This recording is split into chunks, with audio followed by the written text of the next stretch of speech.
Good evening. Wasn't invited. We opened our, forget the date already, January 13th, 2020, Harwich Board of Selectmen at 5:30. Then went into executive session, in which, as you can see on the agenda that you're picking up, we talked about matter regarding exchange, lease, or value of real property, as we're going into negotiation regarding that property. We also discussed a strategy session on a matter, litigation before the town by Robert D. Freitas on a street through, a road through Hawks Nest. And then we discussed two strategy sessions on employee, one HEA and one police fire, and all those will be continuing discussions. I now would like to read my statement.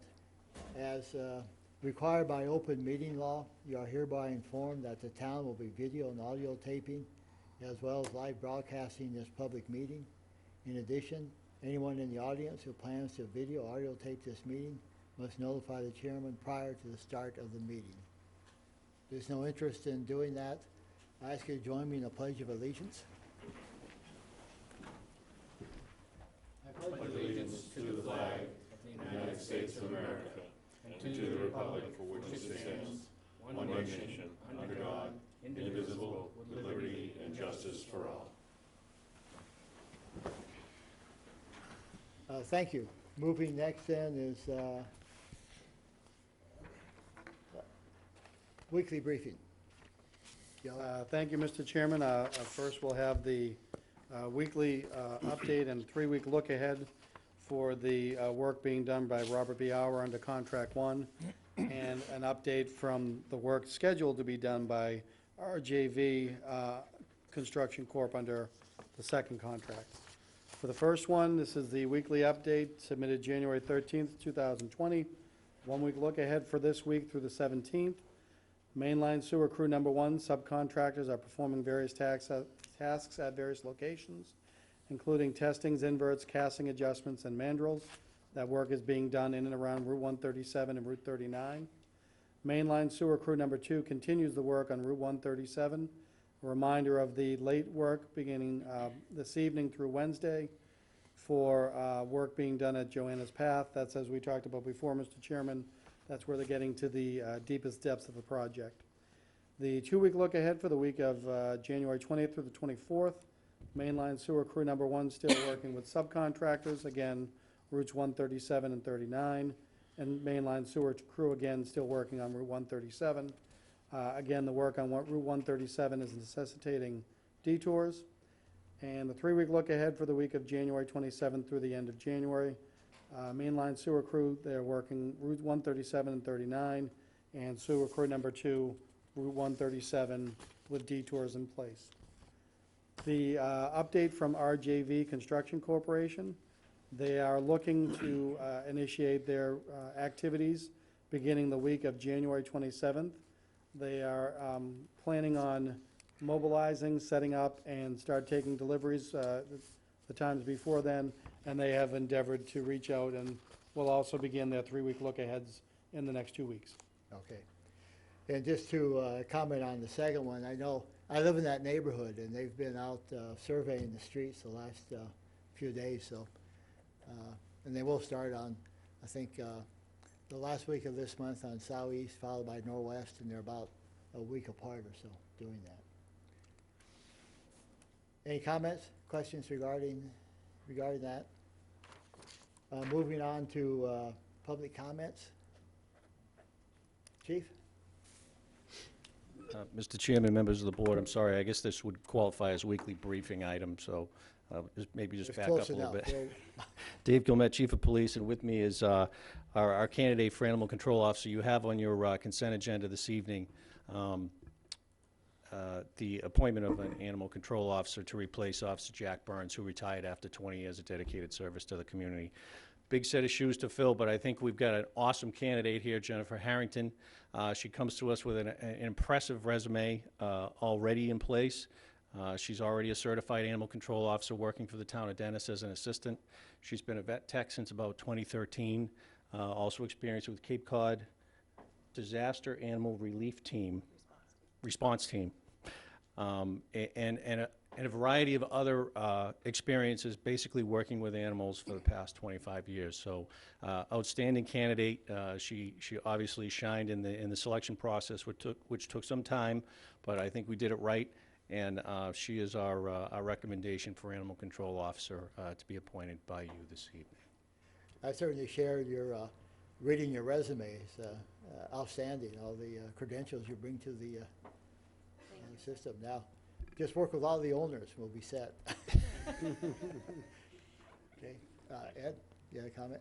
Oh, well, in as much as the chief and Jennifer are here, I'd like to actually take this out of order and move that we vote to confirm the recommendation to appoint Jennifer Harrington as Animal Control Officer for the town of Harwich, effective January 13th at an hourly rate of $30.26. I'll second that. Second.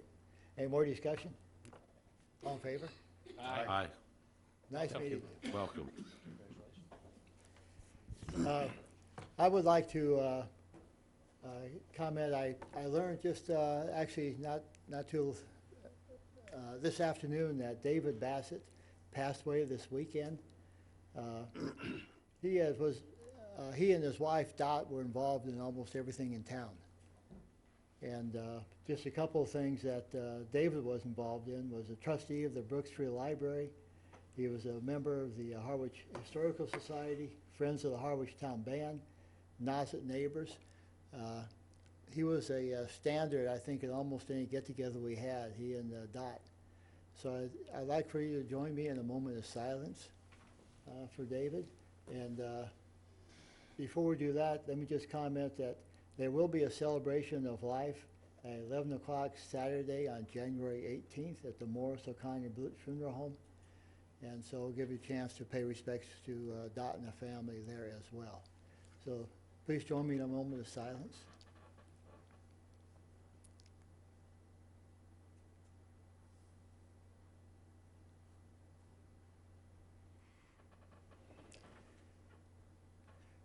Thank you very much. Anyone else for public comment or weekly briefing? It seems like I'm running them together.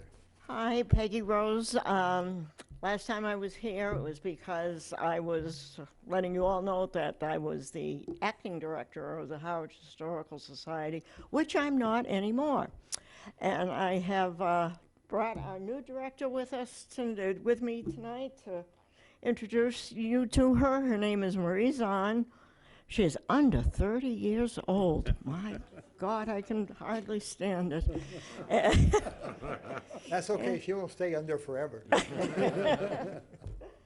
But I want to let you all know that on Sunday, since there's no football of any consequence to watch, we are having we're having an open house at the museum from 2 to 4 for everybody to stop by and get to know her a little bit. And I guess that's it for you. I do want to put in a plug for Voter Information Committee tomorrow. Is it tomorrow? Yes, it's tomorrow.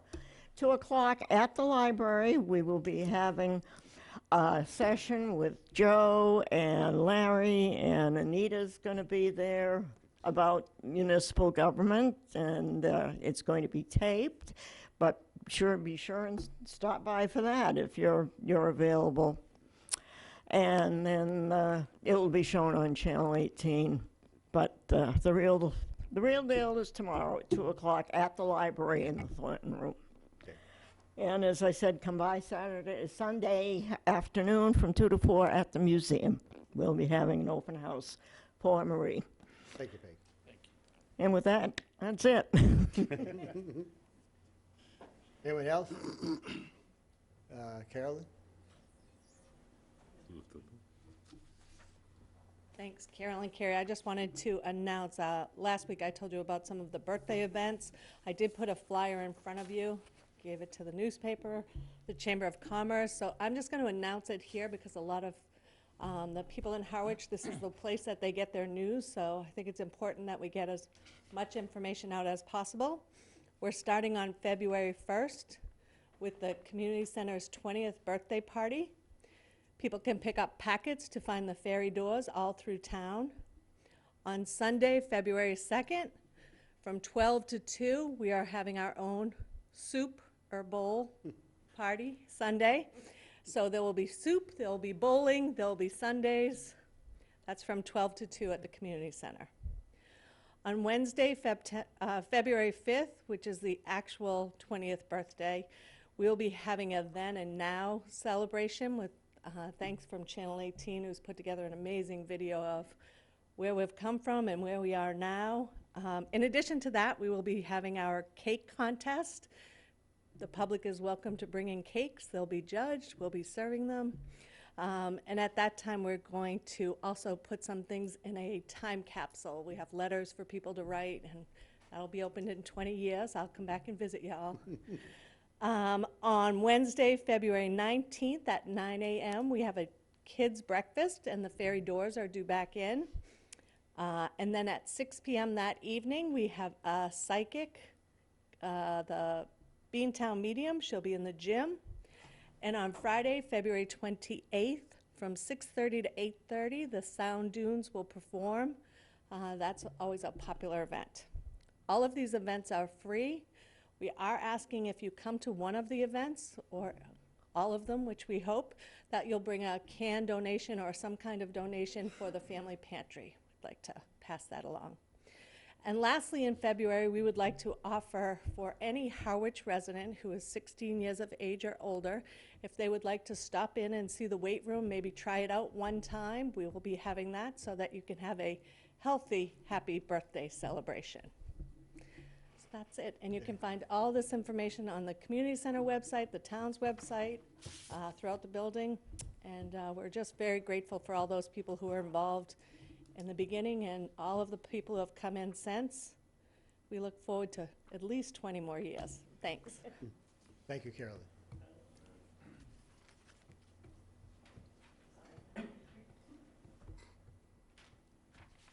Hi, Emily Mitchell, Council on Aging Director. Just a quick announcement, we are fast approaching tax preparation season. So local councils on aging, we partner with AARP and they train tax volunteers to help folks complete their state and federal income taxes. So we'll be partnering with them again. For folks in Harwich, they sign up with us through the Harwich COA, but their appointments take place at the Chatham Community Center.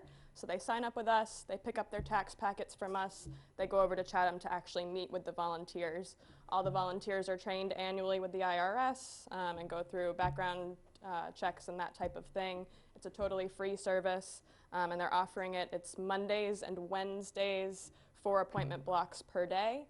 The Harwich COA will be providing transportation over to the Chatham Community Center for those first 2 blocks on Wednesday mornings.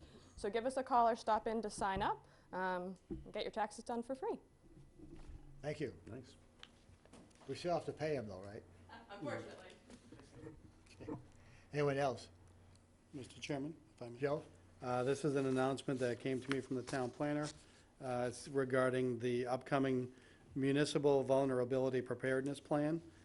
Staff and interested parties are going to be assembling the end of the month to develop that plan.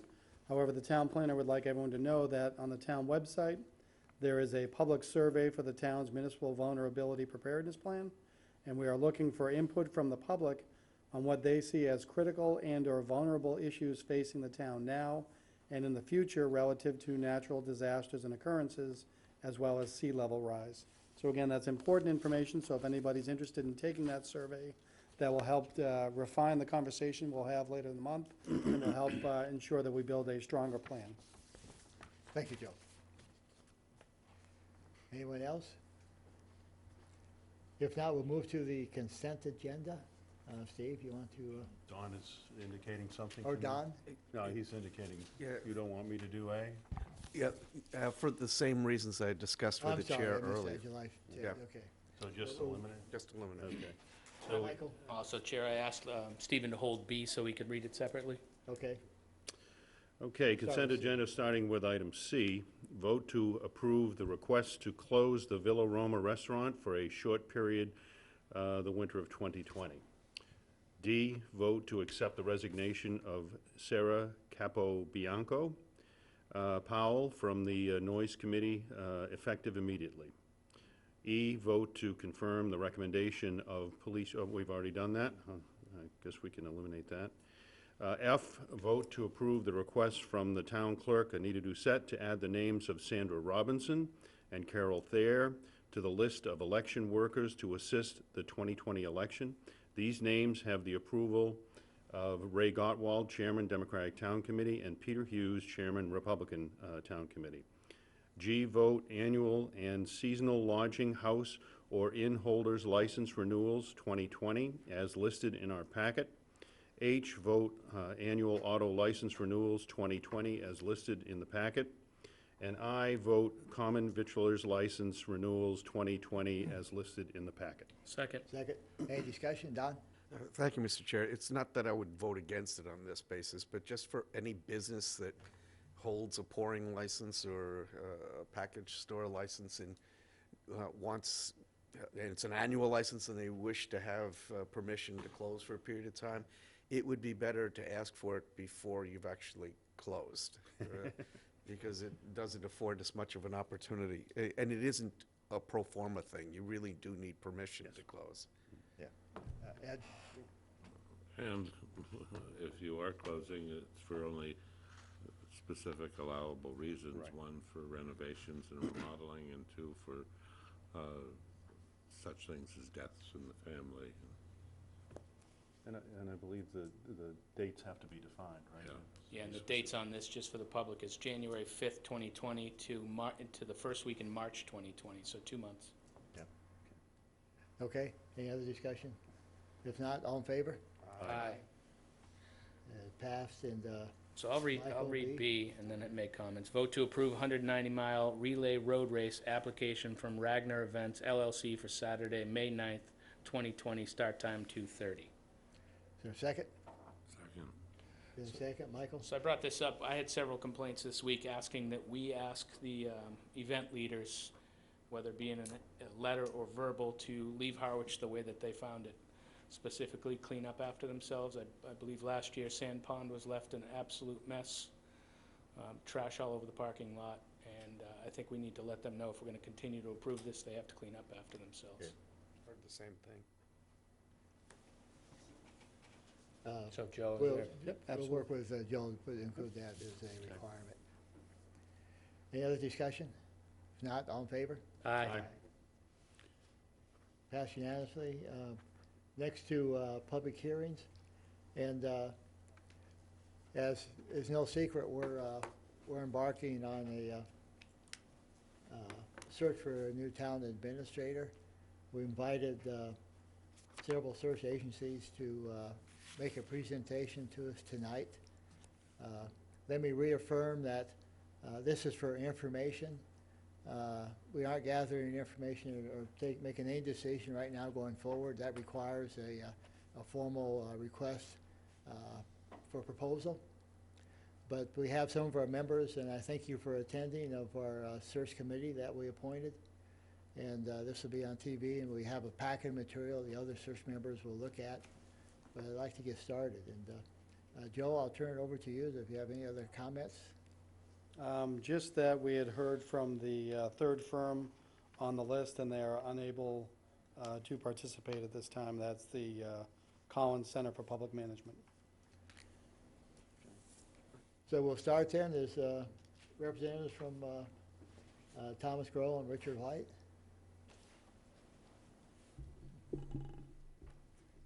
And just to reiterate, we're at your mercy, trying to learn how we should, any guidance you can help us on how we should proceed.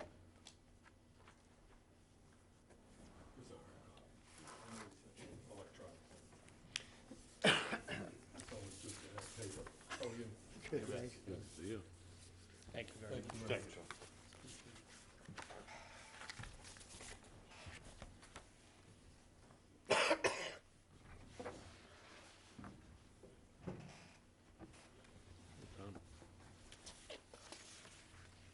Floor is yours. Okay, thank you very much. I was a little surprised, received the phone call, I think a week ago, inviting our firm to come in and meet with the board on an informal basis, as I understand it. There will be a formal request for proposals submitted at some future date. So at that point, hopefully we would be included in receiving that RFP, and we would like to make a presentation on that. Right. My name is Tom Grew. I'm the first part of Grew White, and this is Rick White, the other half. Second part. And Only in his mind. we're both familiar with Harwich in many ways, but as you probably may know, I'm recently retired, well, more than recently retired, town manager from Chatham, and Rick is retired from Dennis. So we've been on both sides of Harwich, and I think we know the community fairly well. I also need to own up and admit that I was engaged by the town once before, and that was when you were recruiting a replacement for Jim Merriam. And that was 2006, I believe. Right. So I'm very familiar with Harwich from... No, it's much later than that. It's been like 6 years ago. No, it was, actually, you were, That's worked when, for the town when we hired Jim Murray. Jim Murray. That's right. That's right. Right. So a lot has happened in Harwich in the interim, but the process of recruiting is something that Rick and I have a lot of experience in, not just as consultants, but as managers. We've often been in a position of having to search out and recruit key personnel for local government. So I think we have a pretty good idea how to go about recruiting and screening and helping a community find quality people.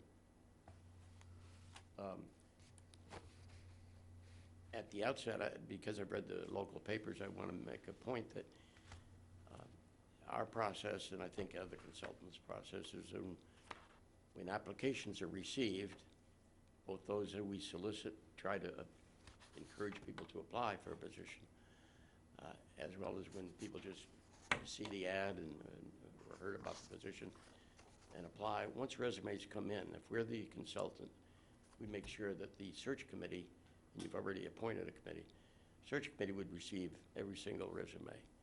And we would expect the search committee to be very careful with those resumes, because they are confidential until such time as a board is interviewing finalists for a position.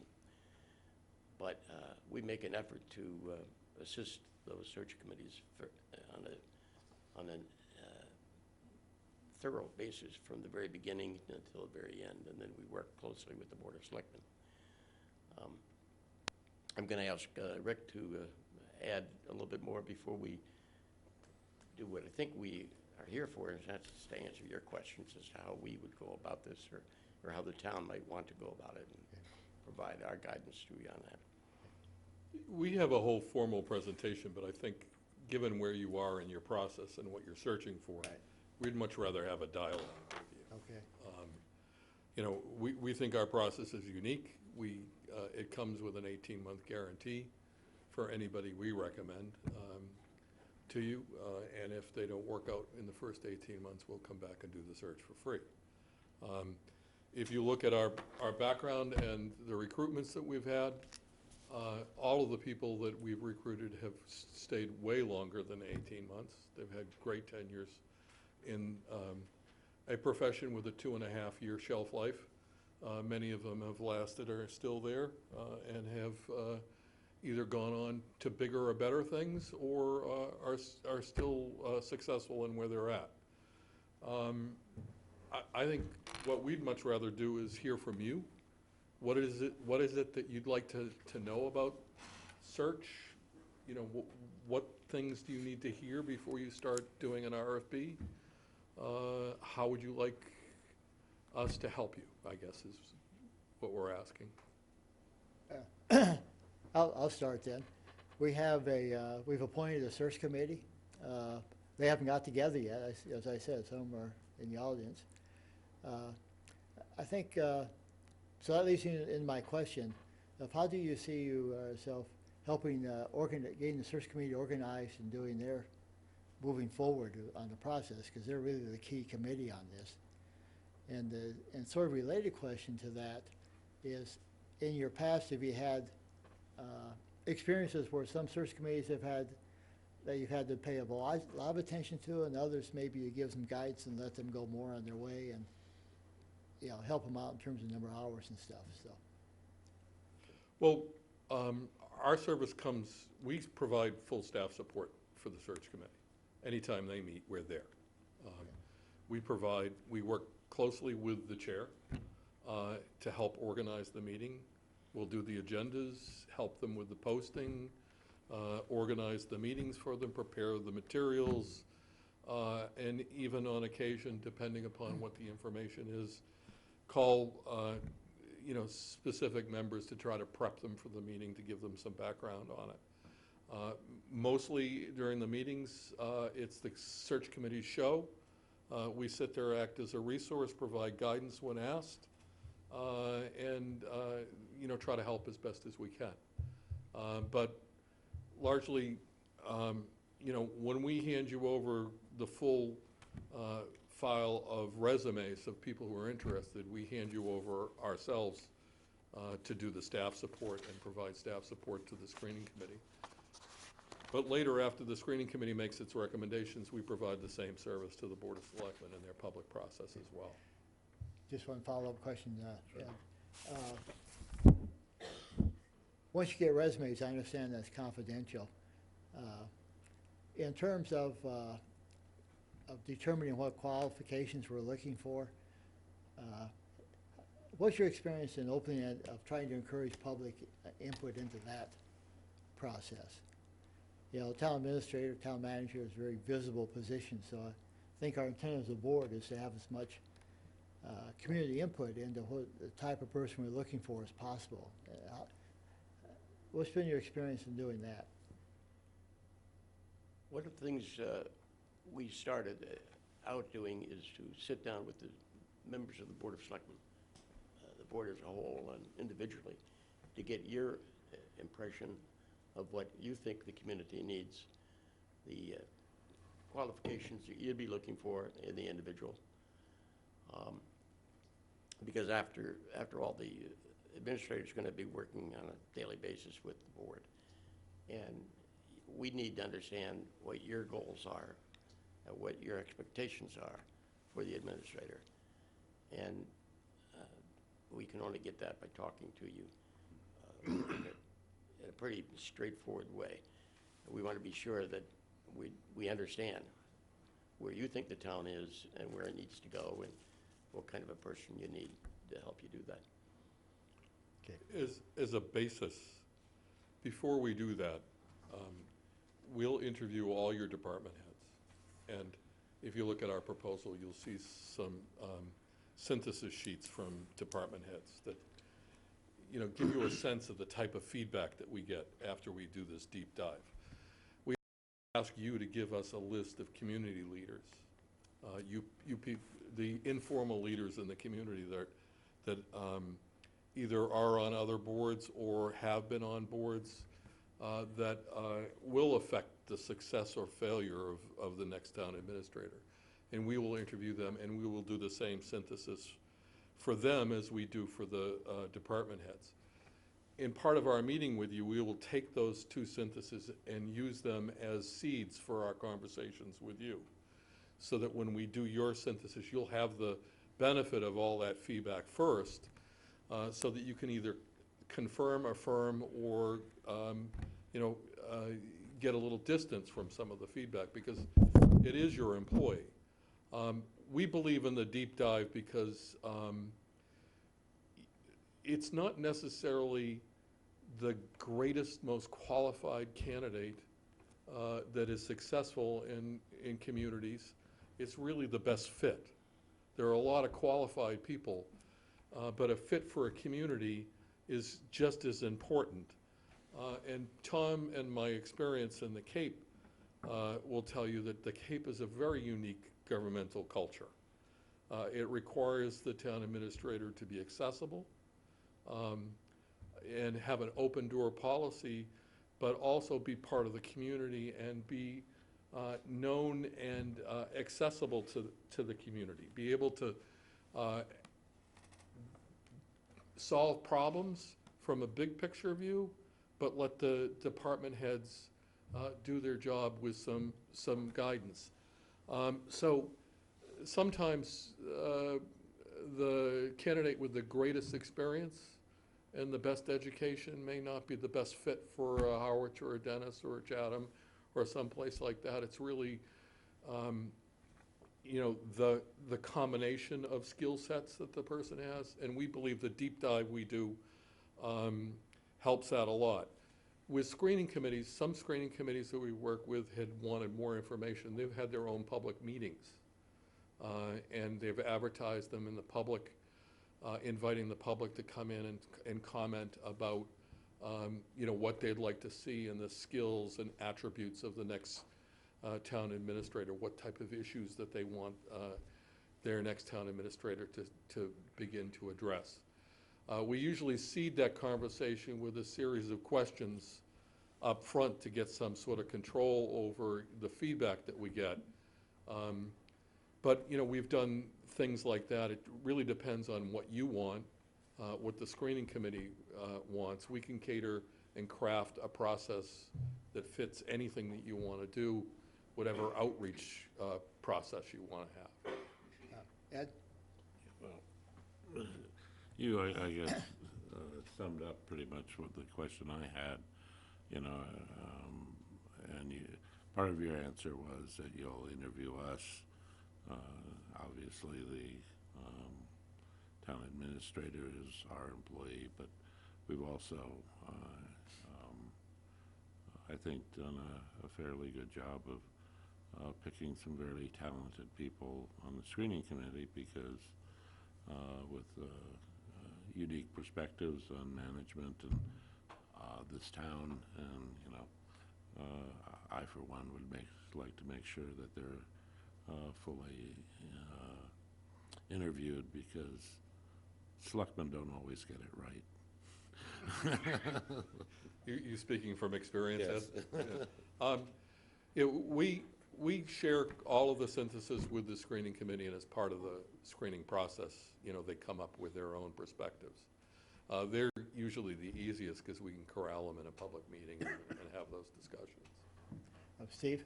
Yeah, I think the whole objective on the screening committee is obviously to reflect the town. So each of us has picked someone who we felt very strongly would contribute to a reflection of what the town feels is needed.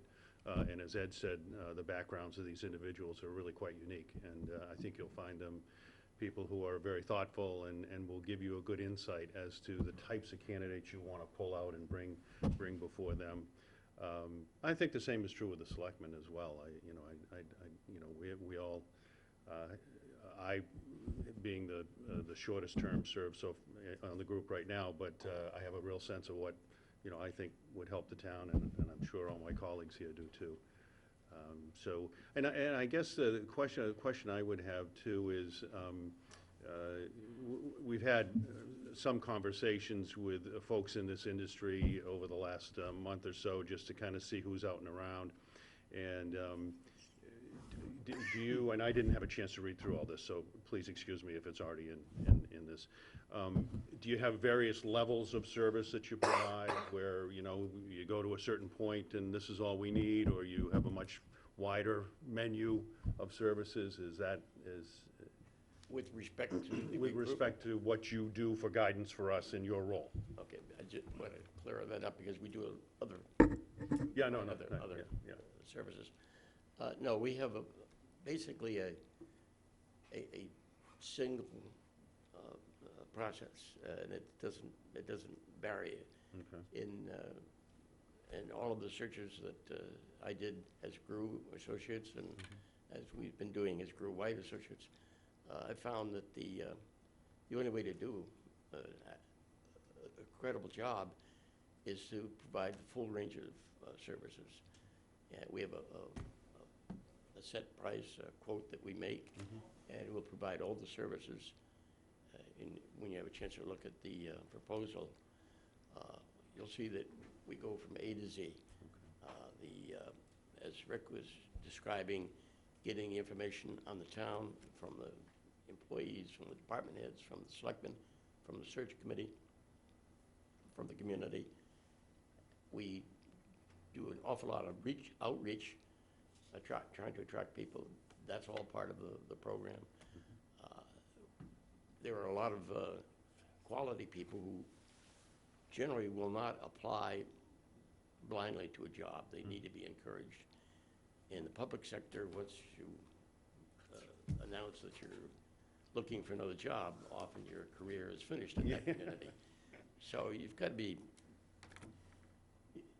you need a recruiter who is going to understand how to search out for people. He needs to know the community first so that he could try to match the people that we try to recruit. But then we provide all the follow-up services, as Rick was explaining. We provide the staff to the screening committee, search committee, whichever you're going to call it, and provide the same services to the entire Board of Selectmen. We work closely with the candidates as well. I have to make a comment because I've read the paper and saw the choices of the search committee members that you made, and I was impressed with that. Sometimes when we've gone in to do a recruitment, we've been hired by the Board of Selectmen before the Selectmen decide on a search committee. And when that happens, we're often asked, do you recommend a search committee?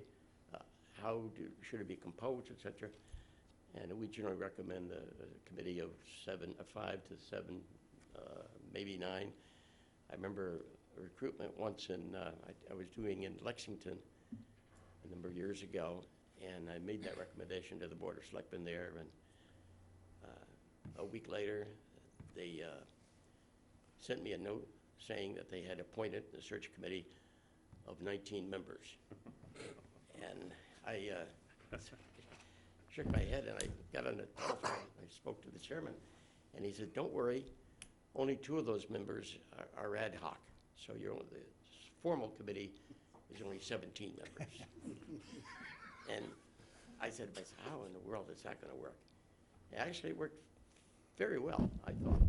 Maybe it's the community, but generally I think you get a cross-section of members on your search committee that represent different experiences in Harwich, and I'm sure that's going to be very helpful to whatever consultant you engage. Okay. Anyone else? Michael? Just give us a quick idea of how you recruit people. In my research, looking at this, it seems that the same cast of characters are always in the finalists for the towns that are coming up. Are we to expect that you're going to get the same 8 people you recruited for your last search? And how do you broaden that? I'll take a first crack at that and then let Rick follow up on it, but we start all over again.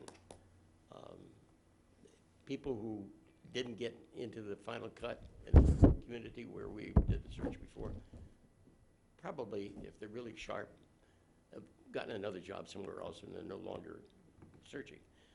So we just assume that we got to start from scratch. If there were excellent candidates that never made the cut or got to almost the final cut, we'll let them know about the search in case they haven't read about it anywhere. But that's gets back to my point of every search is a brand new process for us. I was just doing some mental inventories in the last 10 searches we've done, and I think that there's probably 2 people that are repeat finalists in the recruitments we've done. And, you know, we don't have a stable.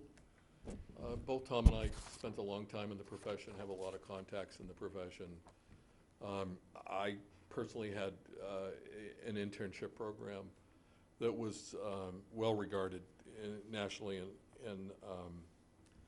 and statewide, and I have a number of people that I've trained that are managers in Massachusetts, and I rely a lot on them, actually, for feedback and some suggestions. I do, however, I did a recruitment in Easton, and the runner-up there was an incredible candidate, and Easton went internally. And we did 2 other searches after that, but when Belmont came up, because I knew her, and I knew how good she was, and I knew the community well because we did the deep dive in the background, I actually encouraged her to apply for the job and asked her, come meet with me and to talk to me about the opportunity. So sometimes that does happen, but I don't think we have a stable of people. Occasionally you will find a candidate that's in transition. The transition is a euphemism for they separated from their last job and they don't have a job. And they will apply for just about anything that comes their way. Sometimes they're a good fit and sometimes they're not. But we don't automatically include them. I would like to add one point. Just struck me in case we don't have a chance to mention this, but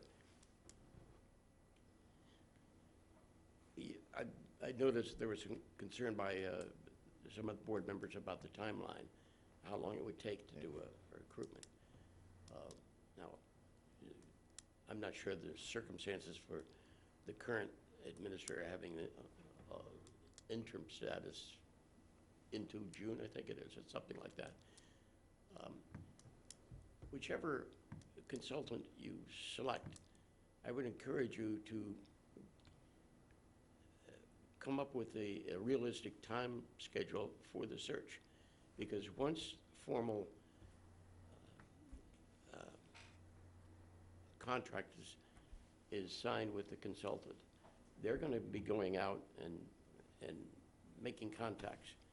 The resumes will start coming in even before the consultant has a chance to interview the town, the officials, the department people. So you want the search process to be long enough to allow the town itself to evaluate what it wants, what it needs, and what kind of people they want to interview. But you don't want it so long that the hot candidates will come in at an early date, get another job somewhere else because they're hot candidates. So the timeline needs to be realistic. We sent you a subsequent email with a timeline that I didn't include in the original material that we sent. And I did that because I know that's a concern to you, but that timeline had a number of weeks involved. 18. But 18, was it 16, 18? 18. 18. But it may be necessary to shorten that, or if the process is bogged down for some particular reason, expand it. But that timeline ought to be decided by the Board of Selectmen in consultation with the consultant, so that you come up with a realistic schedule, and then everybody's got to work like hell to adhere to that timeline. Now, in Charlton, a search we just finished, our original proposal was our traditional 18-week timetable.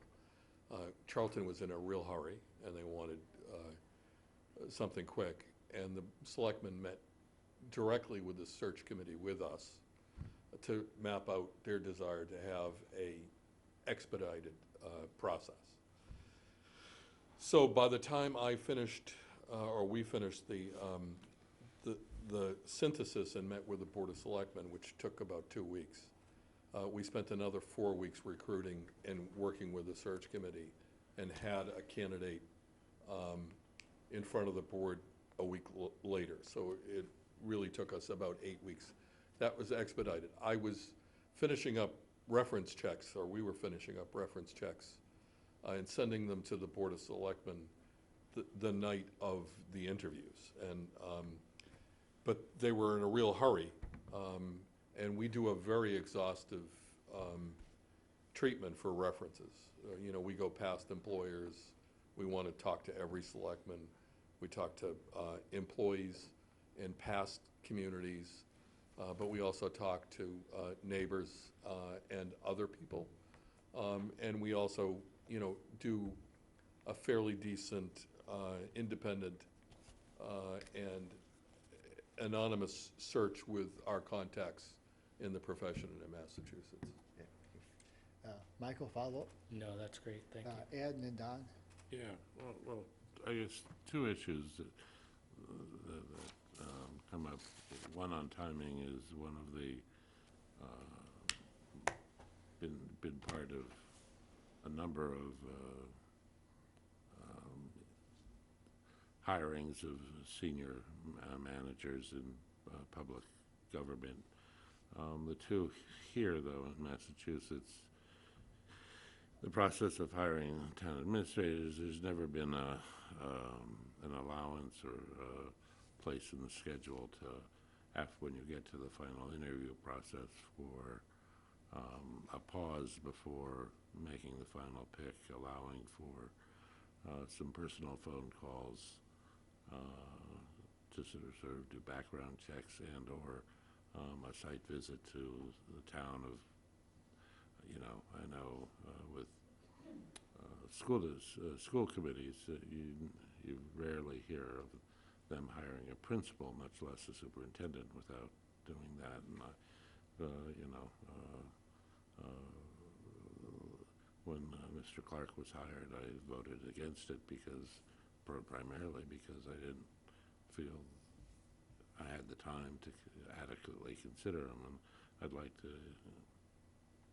get your feelings on that. And then the other thing that always comes up is on Cape Cod we have a unique problem, more so than elsewhere in the state, and that's housing costs. Do you have a question in your consideration of applicants of whether they have a relative with a spare house on the Cape? Well,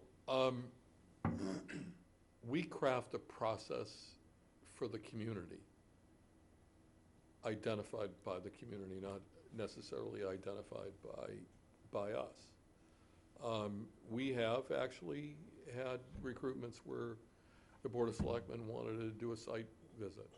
Not all the Board of Selectmen wanted to do it, but enough. So we set it up, and we had we had the candidate set it up for us. When Dennis hired me in 2009, they took a visit to the community I was working in. It was the best thing that happened to me. By the time they were finished talking to everybody, I knew I had the job. So to me, depending upon what you want to do, it's a good thing. Generally, boards like to make a decision that night.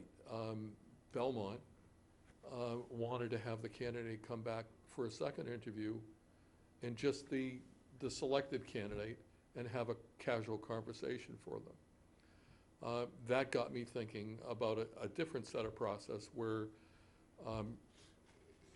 the selectmen also wanted the staff to weigh in on, who they thought the best candidate was. So on a Saturday, we set up one-on-one interviews with the selectmen with the candidates for a Saturday, so that they could just talk casually and still, meet the letter of the open meeting law, but also have a process for the staff to meet them and interview them casually.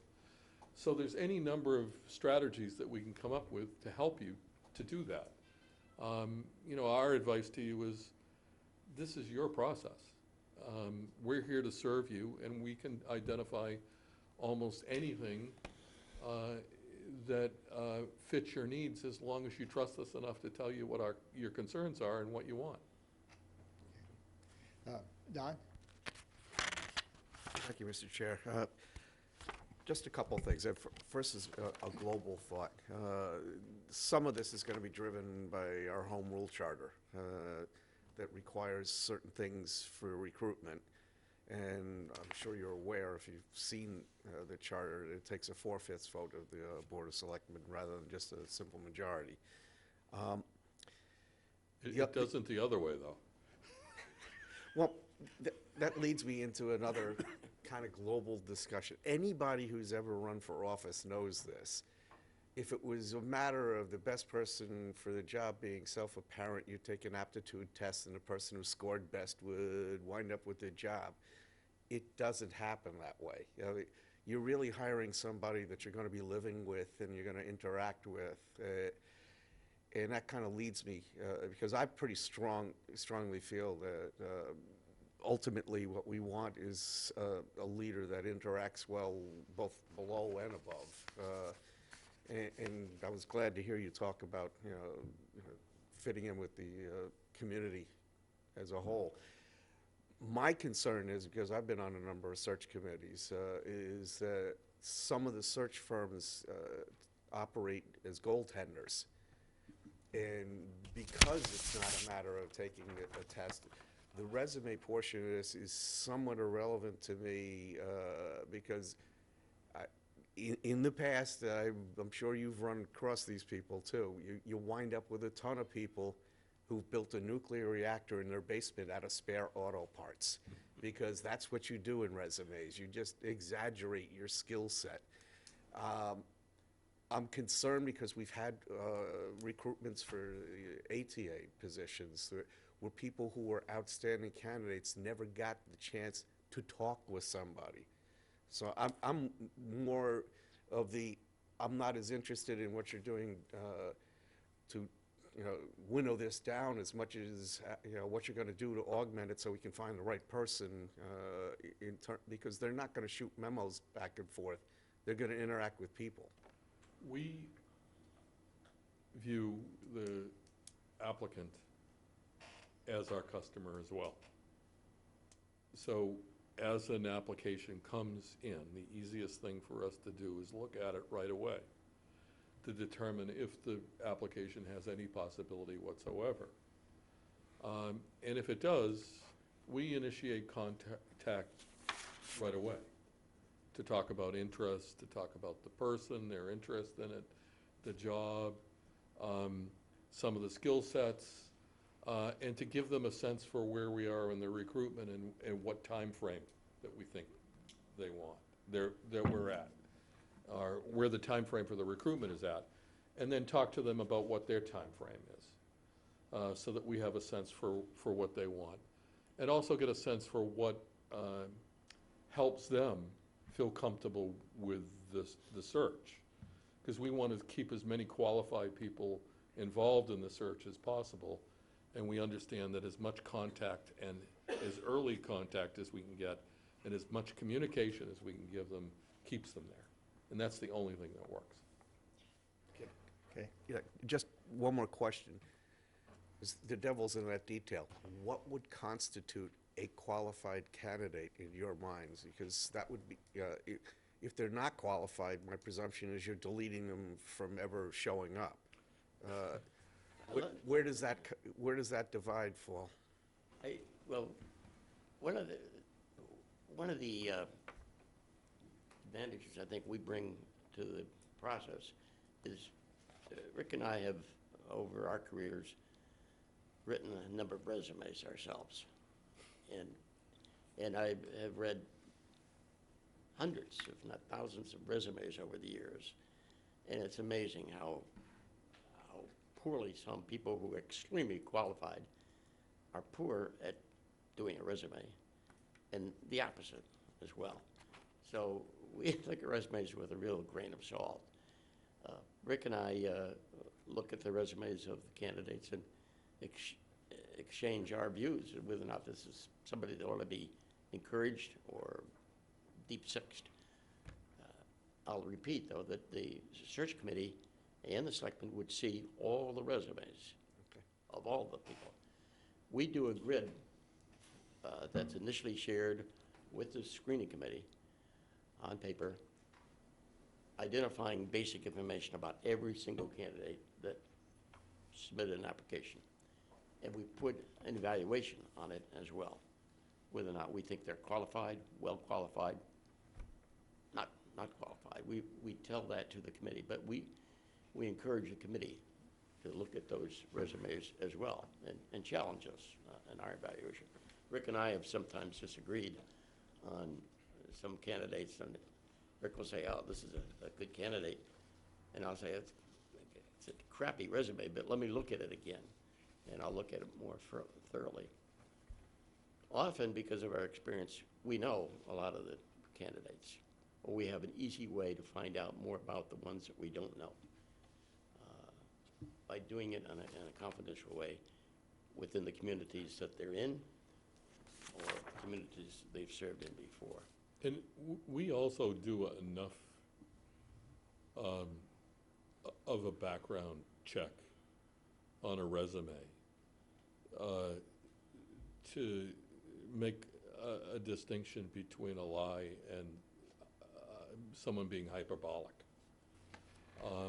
And we know enough people where we test it out. I mean, I did a recruitment for a police chief in another community, and the fellow put down that he was the acting police chief, and the dates he put in there didn't correspond with the 2 weeks that he was the acting Okay. police chief. So we do all sorts of stuff like that. I'll stop it there because we're running a little bit long. Let me ask, because we do have members of the search committee. Any of you have any questions or comments while you're, Dan, Julie, Norm, Mark, anyone? Just, We did really well, or? Right behind. we're right behind. Not yet. Not yet. Good evening, Julie Kavanaugh, member of the search committee. I just want to be sure that when we're reviewing, that we are comparing apples to apples. And, you know, from what I hear, it sounds like there's a lot of leeway in the way we can analyze these applications, but I want to be comfortable in knowing that when we're looking at the applicants and the resumes, that we're looking thoroughly and that we're really going across the board, you know, that we're not picking and choosing what we think might work because we think we know this person or a background or a story or whatever. I just want to feel comfortable in making sure that we're looking, you know, apples to apples and taking in the whole picture per person. So Right. that'd be my only comment. Okay. Thank you. Let me add to that, the candidates that are referred to the Board of Selectmen would be those that the screening committee selects. They're the ones that make the final recommendation. We may disagree with that committee at some point on an individual candidate, or we may say, gee, you know, candidate 17 really deserves a second look, or why in the world are you recommending number 19? But that's all done at the committee level. But the committee is the one that votes on the names to go forward to the Board of Selectmen, because they're your committee. They know the community better than we do. And the process really requires that they be the ones that give you their recommendations. And I would just add one other thing that I didn't mention earlier. Part of the scope of services, getting back to your comment, we also are available to assist the board in the negotiation of a contract if we're asked for. Okay. Often, the board would want their own town council to assist them with that negotiation. But once in a while, they run into a snag in the negotiation of a contract. We're available to provide assistance to the board in that respect. I remember one community where the board and their attorney got down to the final point, and there was one minor disagreement that was going to kill the whole deal, and it was an excellent candidate. And I got Okay. a call from the board Thank you. chairman. I'm going to shut off, and Dan? Hi, Dan Wolf, also on the search committee. Just what I would ask, and this is more to the Board of Selectmen than it is to whoever the board engages, it would be really helpful not only to give us the tools to look back at what someone has accomplished, but whoever is the conduit between you and the search committee, really articulate what the future is, so that as through the search committee we can ask people challenging questions, not necessarily about their past, but about the future of Harwich and how would they lead us there. And that really should be defined by the elected officials, not by the people in the search committee. And really down to specific things, if it's infrastructure or housing or climate change, or really to get an idea of what your priorities are, so that we really can have that kind of dialogue with the applicants and serve the board as appropriate. Yeah, I appreciate that. Thanks, Dan. We've started some of that discussion, Dan, to get our act together. We'll continue it. Okay, thank you very much. and Thank you. we'll be Thank in you. touch. Next on the list is Bernard Lynch, community, see here, it's not here? Might be out in the parking lot. Oh, he's coming now. Saw people walking around out there. Don't wander around.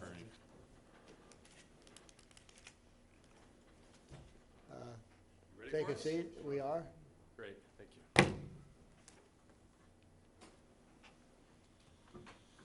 And I guess you're outside, but this is our initial information gathering. Okay. We're trying to inform ourselves, our search committee, the audience, people on TV, anyone who's interested. And then as we get going, we'll follow up with a formal request for proposal. Okay.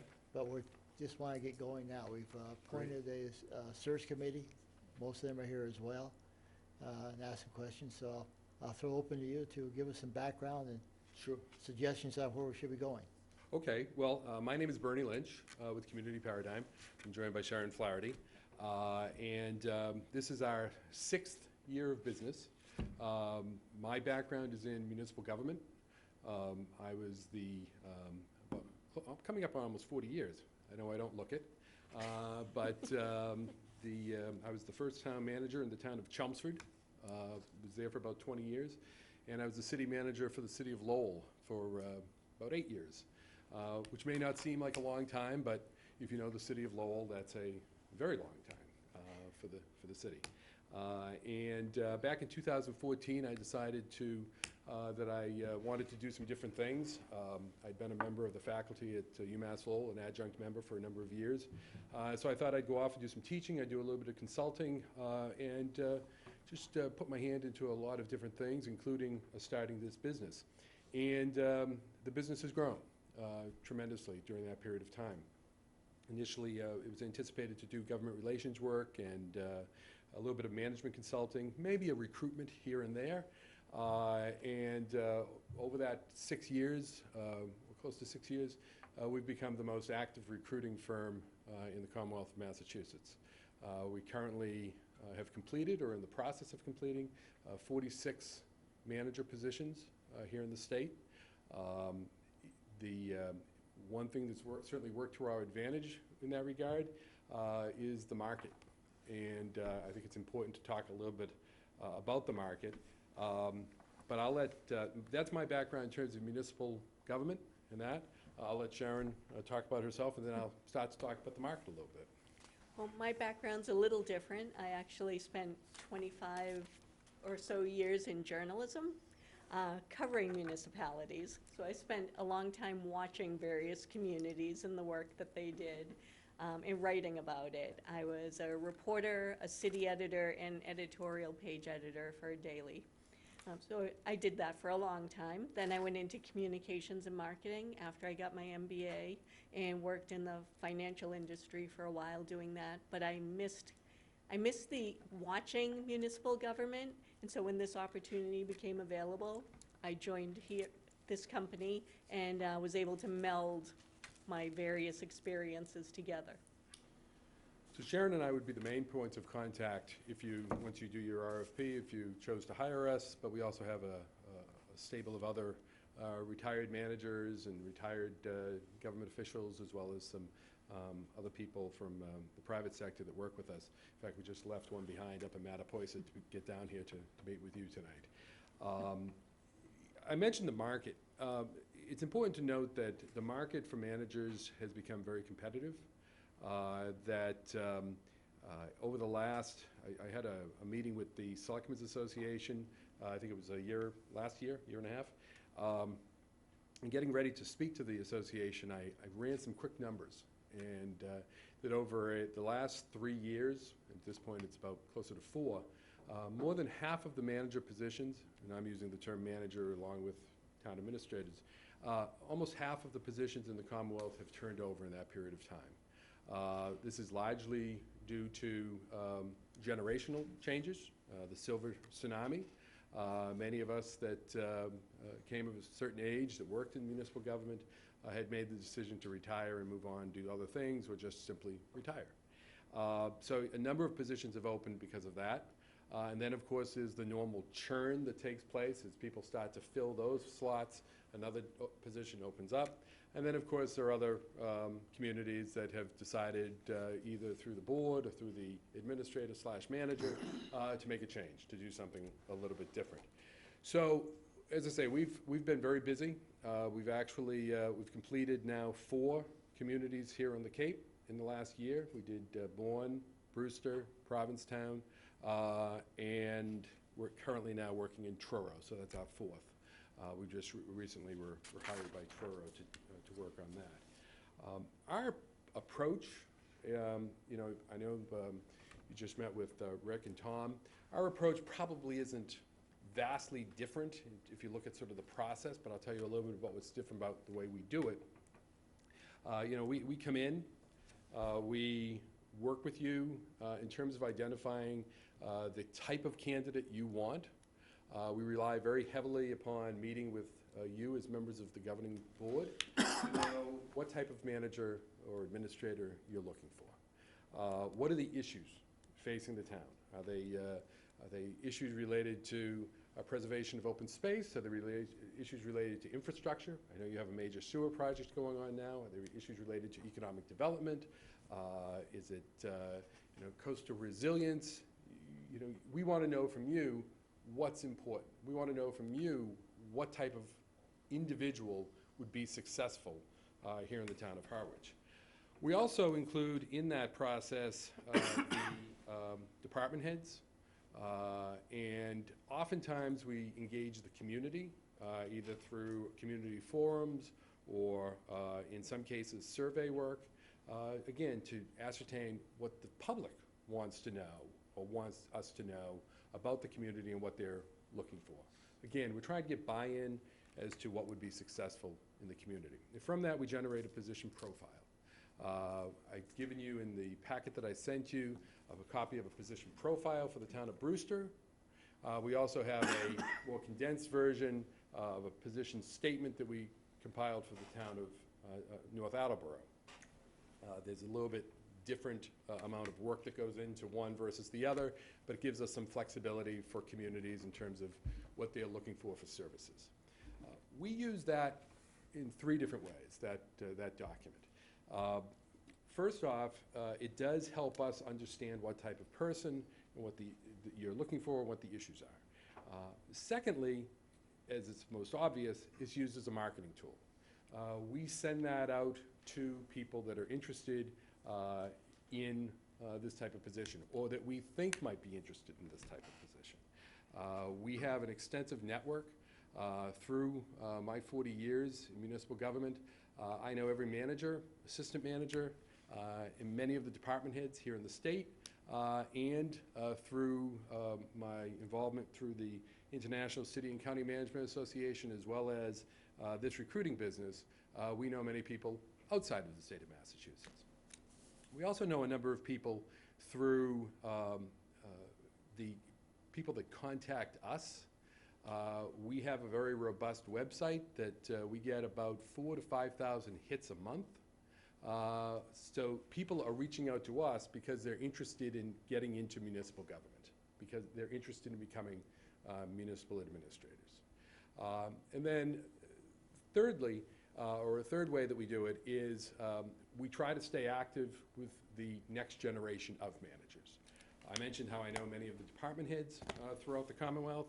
I'm involved with the Mass Municipal Association / Suffolk University Local Government Certificate Program, which was formed about 6 or 7 years ago, or created 6 or 7 years ago, to build the next generation of leaders in municipal government, whether they be just trying to hone their skills to be better department heads, or in many cases, they're individuals that are interested in honing their skills to move from the department head level up to being the municipal administrator. In fact, we have a very, every other year, we're here in Barnstable at Barnstable Town Hall with a class of about 25 students. So far, we've graduated through that program. I think we're close to 380 right now. That's probably including the ones that are currently in the program. So we get a chance to meet all of these people, and they reach out to us to participate in our searches. So with that document that I mentioned, it's that recruiting material. It resides on our website, resides on the town's website if so chosen, and we distribute it to everyone we know that might be interested in this type of position. The third way that that document becomes helpful is it's also a tool by which your search committee and you as a board can consider or evaluate candidates. How do they match up to what is identified as the ideal candidate that you provide to us? So it's a tool in that regard. We receive all of the resumes. We manage the entire process for you. All the resumes come to us. All the resumes are presented to the committee. We walk the committee through each one of the resumes. We have, it's somewhat of a subjective, some level of subjectivity in our decisions, but we basically take all of the candidates you receive, we break them into 3 tiers. Those that are qualified, those that aren't qualified, and those interesting candidates that might have something in their backgrounds that would make them worth a second look. And we work with the committee on evaluating the candidates. We know the backstory of many of these candidates. We know what might be out there with their prior positions that would make them a good candidate or perhaps a not so good candidate. And so we can advise the committee during that process. And then we work with the committee to evaluate through interviews. The committee determines the 7 or so people that they'll call in for an interview. We manage that whole process of setting up those interviews. We work with the committee to develop questions. If there's if there are other tools that might be interesting to the committee, generally the interview questions serve as the best means of evaluating the candidates. But we've certainly worked with other committees on and communities on different assessment tools. Go through the interview process. When the interview process is complete and they've narrowed that 7 down to 3, we do the background checks on those 3 finalists. And by that I mean we do query checks, we contact all of the references that they give us, we contact people outside of their reference list if appropriate, and then we generate a report that is provided to you transmitting the 3 finalists, or whatever number. We just left Mattapoisett, it'll probably be 4 finalists there. Last week we had another community that only had 2 finalists that they really were focused in on. But we provide that to you. It's a public document, so we're cautious as to how we generate the information that's in that. But we have an opportunity then to convey information about the candidates, perceptions of the candidates from their references, stories about the candidates from their prior employment that might be applicable for discussion, so that you as a board, in conducting your interviews, can dig down into their backgrounds and what they've done. And we work with you on developing those questions or any other assessment tools, and you make the choice. And that's basically the process we use. But what we think we bring is the network, the knowledge, the very extensive recent experience. All of our work, all of our contacts are current. There's nothing really old about our understanding of the marketplace. It's all within the last 5 or 6 years. And the way we customize our approach really to work with you, to make sure that you get the type of town administrator that you're looking for. That's our process. That's what I think our strengths are. Happy to answer any questions. That's your pitch, right? That's our pitch. That's our 30-second, that's our, like 7-minute elevator Well, pitch. It's a very tall very building. good. You gave us a lot of information. I started last time, so I'll start somewhere else. Steve, you want to start? No. Well, first, Bernie, thank you for the phone conversation we had. Oh, thank you.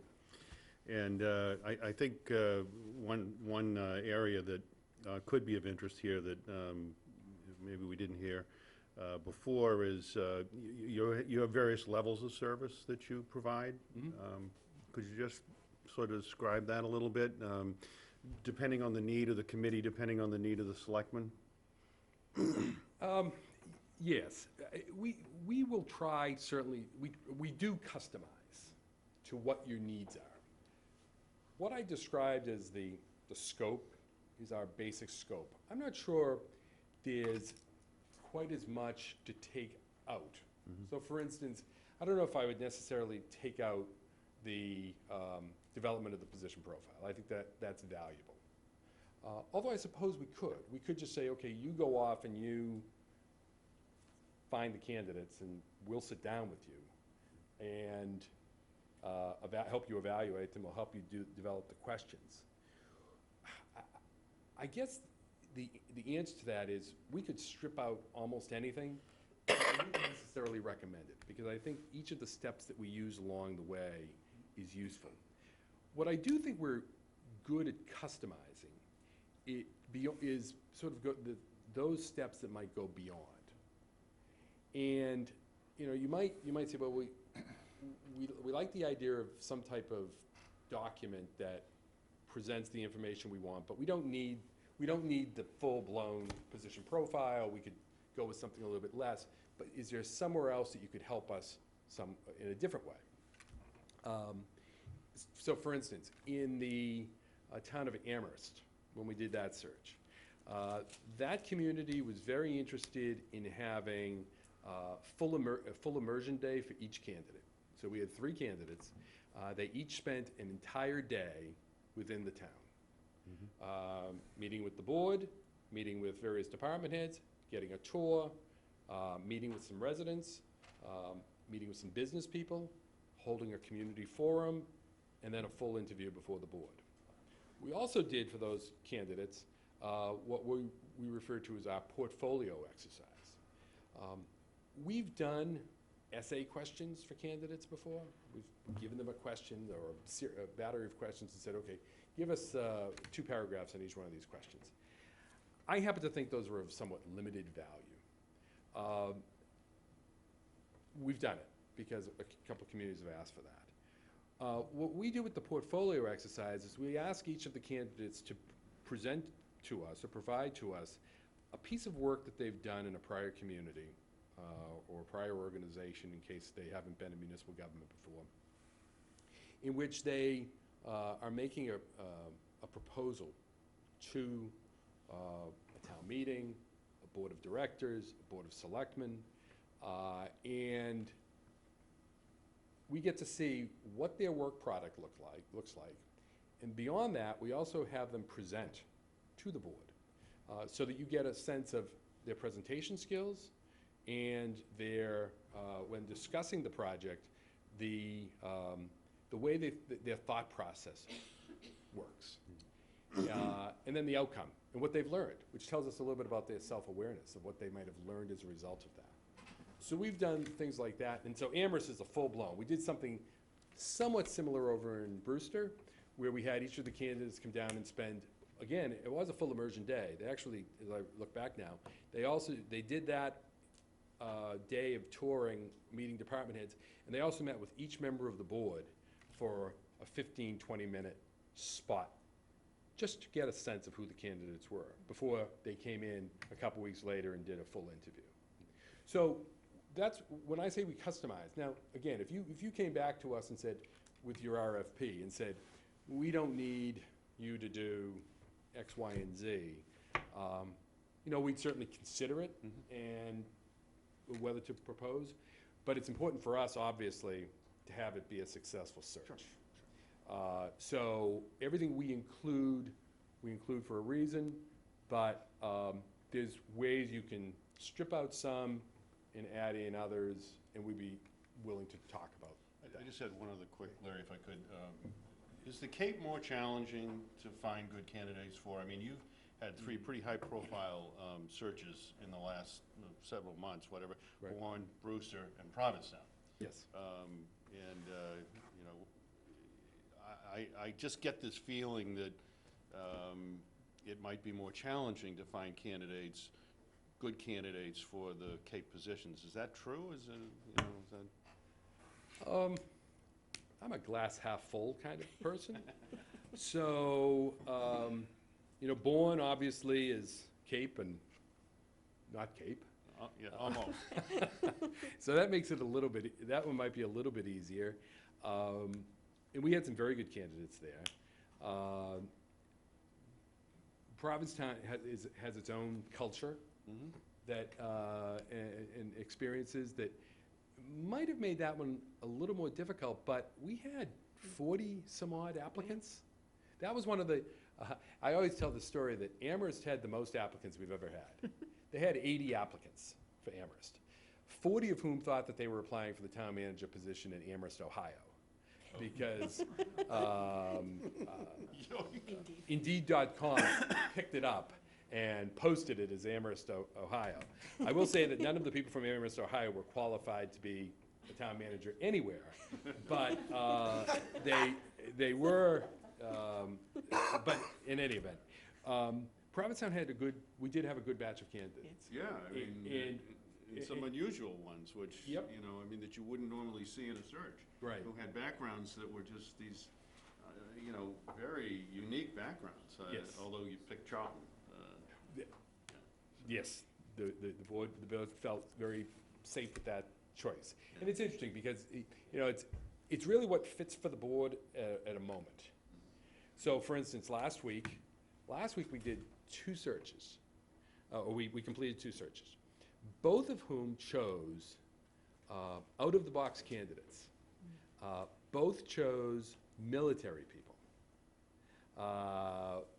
that had worked in the military they both of them had 29 years of experience, and one did have some municipal, the other one had none, but had run a base and was able to transfer that knowledge over. So in the case of Provincetown, they said, we're interested in that, someone with that municipal experience. Brewster, again, had a good batch of candidates, and Brewster was a case that, you know, we reached out. We don't just, I think it's important that, you know, we don't just advertise the position. We don't just put an ad in the Beacon and walk away. We also put it in the ICMA, and we also distribute it to graduate schools that have alumni job boards. And then we reach out, and we talk to people. And so in the case of Brewster, we got some very good applicants that came in on their own with the ad. And the candidate that they chose was one who I had on my radar because we had talked about different positions in the state.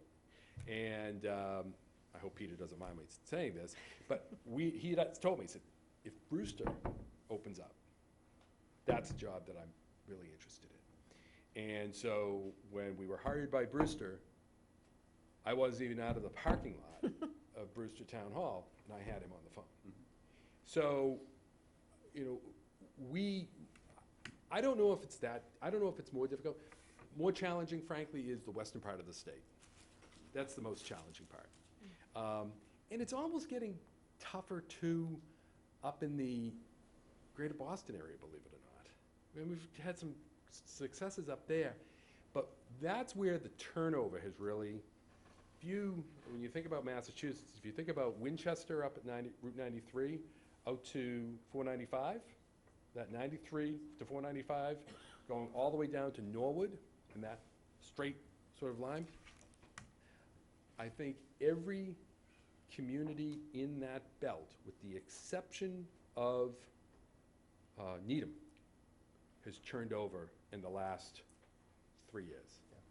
So all those people have already moved in. Thank you, Bernie. Let me move on from Okay, that. sure, I could go on, I could go on No, forever. you can go for a long time, I think. but- I'll save you some Michael? time. I have no questions at this time. Ed? Well, one of the issues that we've seen in the past with attracting senior administrators to the Cape.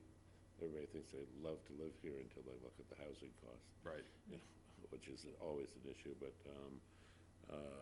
you know, I mentioned it previously, and one of my interests is, and I was interested in hearing you, how in some of the hirings, the process was sort of spread out, not interview the 3 candidates and make the decision that night. I've Right. always been interested in having a time period to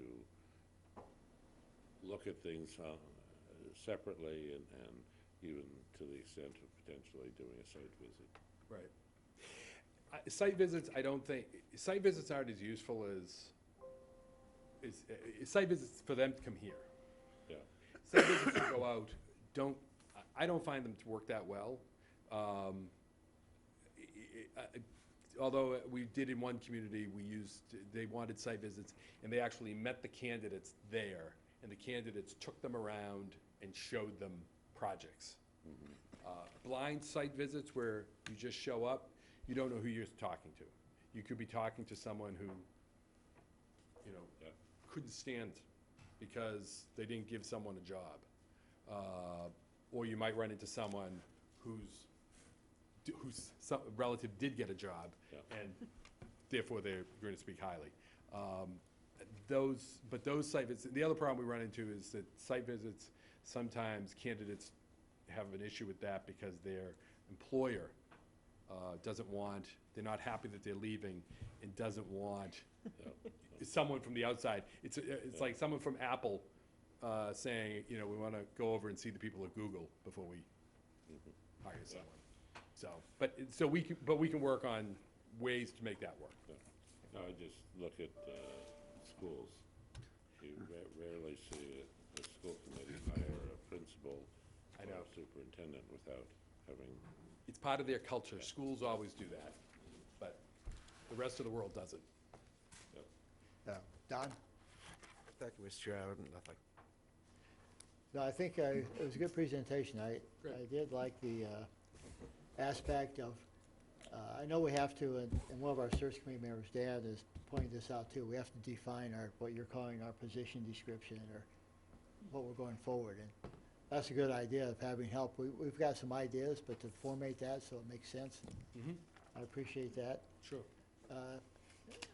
My personal interest as well is that within that framework, we broaden the search beyond town managers or town administrators from other towns. Just in case we find a, fantastic CEO or someone in private industry that brings all the skills we want, and he can learn the other, or has talent experience but as a lawyer or a finance director. That I want to be sure we open into that. And I think you answered your question. We're trying to make this as transparent as we can. Right. And so I like your suggestion of community involvement. The key will be on initially they saw well, get along with our search committee. Fortunately, they're good. They're easy to get along with. So That's good. I think well, except for the guy here, he's. I didn't trust him from the moment I walked in. But I don't have any other questions unless someone else is. Search committee or anyone from the audience have a question, Norm? I'm the grumpy guy. You're a teddy bear. I just want to make sure that You're a teddy bear. I just want to make sure that the selectmen inform your committee, your selectees for representing you and the town. We have clear guidelines, and that our relationship with the consultants, we need to make sure that those are right up front.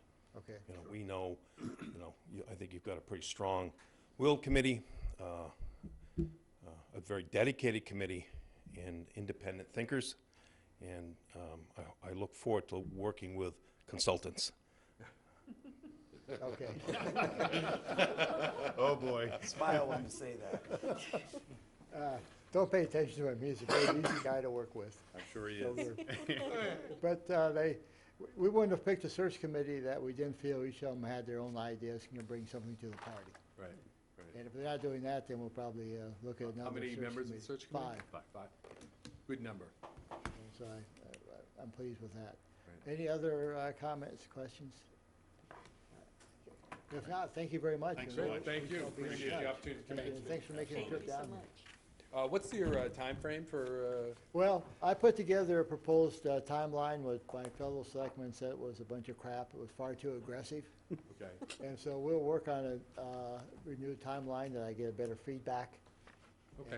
And bring But that we'll be to back you. to you And also, I think we're listening to what you folks tell us as well from your expertise. Makes sense. Yeah, yeah. Yeah, I think I We're included. we're drafting a lot of documents and Sure, going back and forth, and Okay. it's continuing discussion. great, okay. I think I provided to you a general, the standard Right. timeline. We've done as quickly as 12 weeks from start to finish. And finish is, you choose someone. Let me just say that we want to do it expeditiously, but we're not in a rush. Better to do it right. We're moving in, Right. we're in a comfortable position. Yep. We want, and so that's not, Okay, we don't want to drag, I mean, me personally, I want to drag on, but we're not going to, as a board, we're not going to rush anything right. either. You know, I just wanted to give you a sense of how long these take from once you bring someone on. Yeah. To go through the process, 12 to 16 weeks. Right, But okay. you are in a good spot. You've got a good acting Yeah. administrator, and we'll look forward to hearing from you. Sounds good. Great, thank you very much. Thank you. Very much. Appreciate it. Moving next is new business, discussion and possible vote regarding Fire Station 203 in Bank Street. Joe, I guess this is, Yep. I was looking at Norm, but he's not going to do this tonight. Thank you, Mr. Chairman. This was. It was a new one, Mr. Chairman. I don't know. Thank you, Mr. Chairman. This was in response to a request from Selectman McCaskill. On Friday, I was able to tour the site with Town Engineer Griffin Ryder and Harbor Master John Rondone. You already know better than I do the condition of the property, the building itself. I will tell you, included in the packet was the action of town meeting in 2017 regarding that property. If the board is inclined to take next steps, my recommendation is the building has to come down, and it should come down sooner rather than later. We did have a conversation. I brought Griffin as part of the procurement team and had a conversation with John about the property within. I think there's a number of items within the building that we can auction off, which is allowed under the procurement laws, as well as then work on demolition. I do believe that demolition can occur internally, but I'll work with the board's direction on pricing that out. And then, quite simply, I think the board, I think our next step should be to honor the vote that occurred in 2017 at town meeting. It was very clear, concise, and that would be my recommendations on next steps. Michael, you got a follow-up to that? Just when are we gonna vote to tear it down? Well, do we have to, we can vote on that tonight. Do we have to, or should we get a timeline? Or, I mean, I think if I may, Mr. Chair, I think we follow Joe's lead. I think if there's things to be auctioned off, We have them should do come it. back with a list of what we can auction off Yeah. and a timeline and a cost to demolish it internally. I think our consensus is we need to move ahead. Don? Thank you, Mr. Chair. I agree with that, but has anybody done an assessment of the construction materials in that? Just to make sure that I'll do it. as we tear it down, that we're not missing something that asbestos or lead paint or whatever? We can certainly vet all of that. I certainly did not do that on Friday. What I'd be looking for is if the board is agreeable, we can certainly begin the process of, through the procurement team, of auctioning off the leftover items within and around the property as we analyze the costs related to and abatements if necessary Okay. on the demolition. Michael, Don, excuse me, I didn't mean to cut you off. No, that was the whole. Okay, Michael? And I believe there was a assessment done of some things on the property that we had to dispose of correctly. John Rendon gave us a presentation along with the past town administrator on stuff that we had to do when we knocked it down, so. I agree. I believe that exists. Thank My you. memory Yep. is the same as that we did some look at Sure. contaminants that you're referring to, so maybe we can dig that report out. Next is discuss complete streets policy. Mr. Chair, do you want to go ahead then and authorize Well, do we it? have to take an action? I don't think we need to No. take an action on that. We can just come back It's gonna come back. and Joe can follow up meetings. Hi, Griffin Ryder, Town Engineer. I'm here before you tonight. What I want to do is just give you a brief introduction to Complete Streets and my reasoning why I want to bring it before you, and then kind of figure out next steps if we want to move forward. I've been involved with Complete Streets for the last 5 years, 4 of which I wasn't with the town of Harwich. I was on the consulting side, and one of the things I was trying to do was trying to get municipalities on the Cape to get involved with Complete Streets. At that time, many of the communities on the Cape were very hesitant to do so because of, I guess, the perception of what Complete Streets meant. And I think we saw this a little bit maybe with the Route 124 project. It's a little different from a TIP project where we have, like we're doing in Route 28 in West Harwich. And that TIP project, often Complete Streets in a TIP project means you include all elements of Complete Streets. And I guess one step back, if I may. Sorry, I've been very involved with this, so I get ahead of myself. But what exactly is a complete street? A complete street is one that provides safe and accessible options for all travel modes, whether it be walking, biking, transit, vehicles, or whatnot. As we know, many of the streets on Cape Cod are vehicle-centric, and we don't have a lot of sidewalks everywhere and bike lanes, but we are seeing more and more of that happen. When this funding opportunity first came out, it's put out by Mass DOT. There was a $50 million allotment put out, which is just about used up now. But when that first allotment went out, there was still some perception issues as to what Complete Streets meant. Now, as they've gone through the program, through one full funding session of the program, they've been able to dial it back a little bit where you don't have to accommodate every mode on every street. Because one of the things on the Cape, we can't do that. We have country roads that are often narrow, winding, whatnot. You can't do sidewalks on both sides, bike lanes on both That's what got us sides, into trouble on 5-foot 124. shoulders. So what we can do is take a step back and take a more holistic look at the town to see where do we have gaps in sidewalk infrastructure? Where do we have sidewalks? Where do we not have sidewalks? And part of the reason why this is coming before you is I'm sure you've seen some of the letters, whether from younger folks associated with the Saquatucket Harbor opening, as well as other folks, businesses in town. We've seen a number of emails and letters and pictures of dangerous conditions. And I know much of this revolves around the Route 28 corridor, which is a state-owned corridor. And in the past, you weren't allowed to apply Complete Streets money to a state-owned corridor. I know the town has put some money aside to try and get that particular sidewalk built, and that is certainly one of the focuses of this, but it's not just a focus on that particular location, it would be town-wide. And the way I think about this is, if it were a TIP project on Route 28, you'd be trying to do sidewalks on both sides, bike lanes, shoulders, all that, and we know that the right-of-way on 28 is narrow, or it wouldn't allow for all those accommodations. So one of the things we can think about with a Complete Streets approach going this manner is, okay, maybe we look at adding a sidewalk on 28, and maybe the bike lane's on Hoyt Road, which parallels 28. It's a lower traveled speed. It might feel safer from a bicycle perspective. Between you and me, I'm not riding Route 28 with my 7-year-old girl. It's just not happening because I wouldn't do it by myself. But there might be ways that we can make some small improvements to the town and create for better accessibility, whether it be by walking, by biking, transit. I think one of the things, I did attend a training for Complete Streets, and the most underserved people when you only provide streets for vehicles are the young, the old, and the less affluent.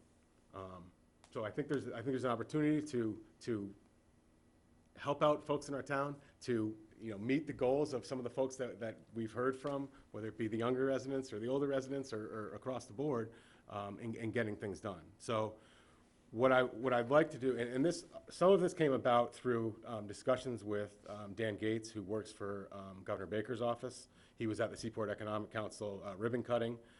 At that point, administration and some of the residents went for a walk with him and said, hey, how do we get this done? And previously we were told to do a MassWorks grant. We did that. We weren't approved for that. Doesn't mean I'm going to stop trying. I might continue to push that. but he mentioned Complete Streets. Complete Streets might be the better avenue to get this done. So what does Complete Streets mean? Like I said, there was a $50 million allotment that was put out. I believe it was 2 or 3 years, well, it was probably 3 years ago now. There's a new $50 million allotment that's going to be coming out in July 1 of this year. So we can kind of hopefully get on that more quickly, potentially. It's a 3-tier process. Tier 1 is training and policy development. The policy is basically the policy that would define our Complete Streets. I did include some information in your packet, and basically just gives a rough description of what Complete Streets are.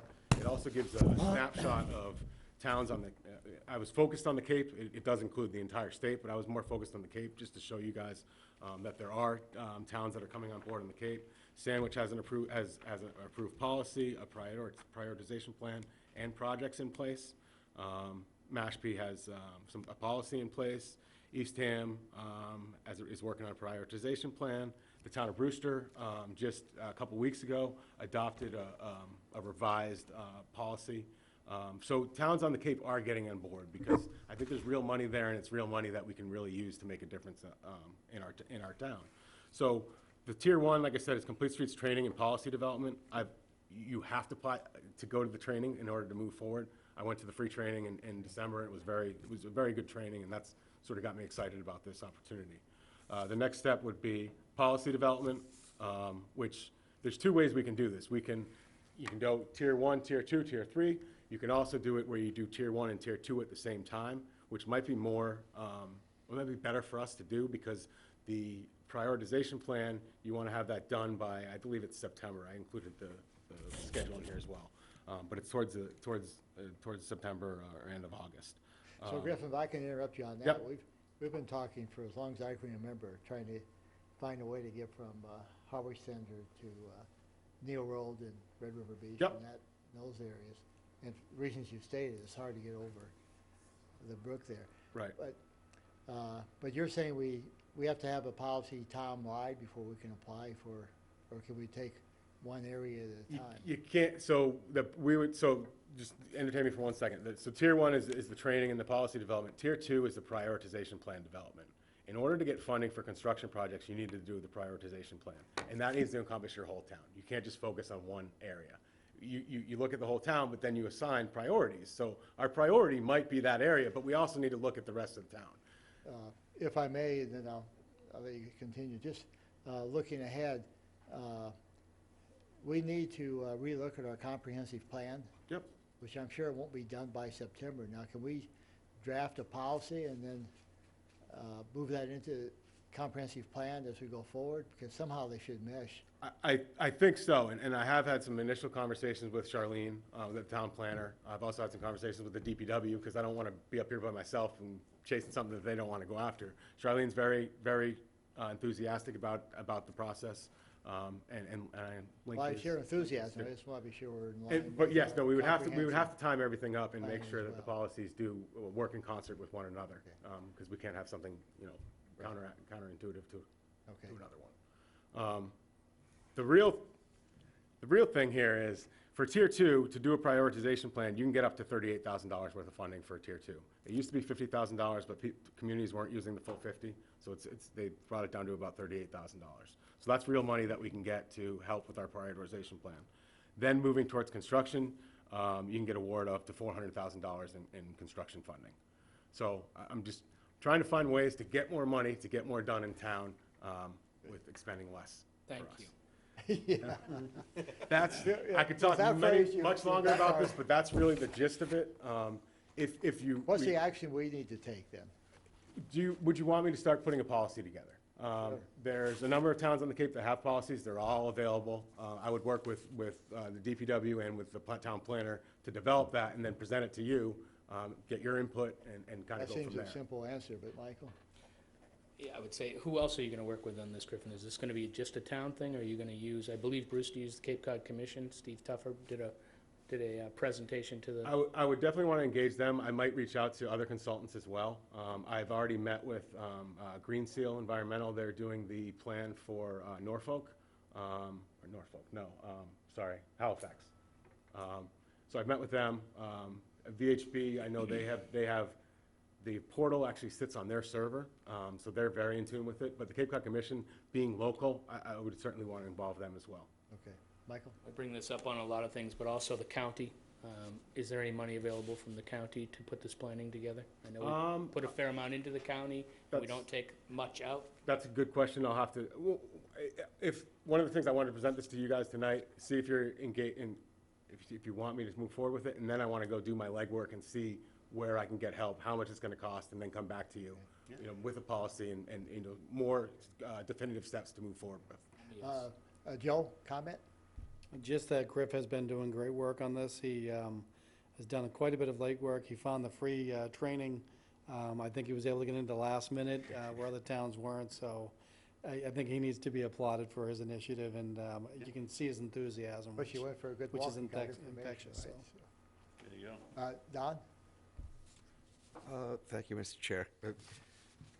Just at the very beginning, I want to say that I was born at a house that had a sidewalk right in front of it, and I spent the next 30-some-odd years with sidewalks everywhere I was.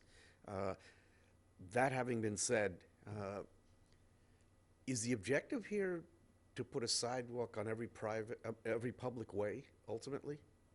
No, you gotta, we would want to draft our policy such that we could determine that there's a need. We don't want to build sidewalks if there's not a need. If there's nobody walking, and if there's connecting areas that don't make sense, then we want to spend our money in downtown, more dense areas where people are going to use it.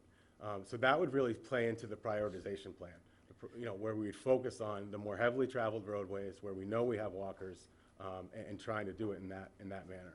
And secondarily, this falls under my category of a gift isn't a gift if you didn't know you wanted it. The community at large, in this process, we should be doing like a hearing for this policy rather than waiting for irate sections Oh, of no, town absolutely. to show This up. has, like everything else, has to be transparent. I fully Well, I'm agree. not even talking about transparency. I was on hearing, the other yeah. side of the table for 124, but there was a real fervor there in that discussion, and the people who this is going to affect should understand how it's going to affect them. Understood, yes. As part of adopting the policy, it is required to go before a public meeting with public input. I'm So- talking about a public hearing rather than a public meeting. They're different. Okay, yep. We can go that manner. Okay. Thank you, Don. Ed? Nope. Steve? I support it. I don't think, I think consensus is we move ahead. I don't think we need Yeah. to vote. And, That's Joe, what you're I'm on- feeling, and Joe's on board. thank you for that, and Yeah. I will bring back more information, and And as Michael suggests, steal as much information as you can from anyone. I'm not about reinventing the wheel. Okay. As much money from anyone, so. Thank you. That's the Thank you, problem. Griff. Thank you. Thank you. Next is nothing on contracts, old business. We have, I guess, Joe, Yes, again, you're town sticking in planner, for- so I had a conversation with Charlene regarding that request from planning board member for remote participation. The board was looking for clarification. So you'll see in the packet the email that Charlene had provided indicating that Mr. Harris is a full-time planning board member. His participation is crucial to votes on the boards. And in my conversation with Charlene, again, what she was concerned about was that it was referred to specifically as the number of meetings. She'd asked that if the board is willing to accept the request, that there not be the limit on meetings, but rather the time frame in question, okay, which I believe is January through May. yeah, But absolutely would ask for this approval because they do need the votes. okay. I think that was our question. Michael? It kind of answers my question. We have a alternate that wants to be a full member that is sitting. So my question was, he would make up the same vote that the planner is talking about. Why wouldn't we take the person that we have versus the person that's away? Don? Yeah, thank you, Mr. Chair. I alluded to this before, to us the time this came up before. Just to be clear, because there's a difference between all members. If all members were equally contributing to everything, we'd be living in nirvana and everything would be great. Mr. Harris, to be real specific here, was involved in actually trying to help draft the original DCPC verbiage for West Harwich, and I, for one, am never in favor of trying to force a person out of a position in favor of another person, but for sure, for this particular year, I'd like us to ride the horse that got us here and keep him in this position, at least for this year. I mean, he's extremely knowledgeable. The planning board is really functioning quite well right now, and I'd be really reticent to start playing around with that because there have been times where it hasn't worked real well. Okay, any other comments? I'm inclined to take Charlene's word for this in the planning board and say that they're not, that there's a real reason for Harris to be there. Appreciate it's a good question, but we'll. But our vote didn't cover that, so I'd like to make a motion that we empower him to be involved in remote participation for the time period that was specified in the original request. Is there a second? Second. Any other comments, discussion? Yeah, Ed? I guess, you know, we appoint people to our various committees, some of which we know will be away for a period of time. We make the appointment because they're the people that apply at the time, and they seem uniquely qualified or well qualified, or maybe even not, but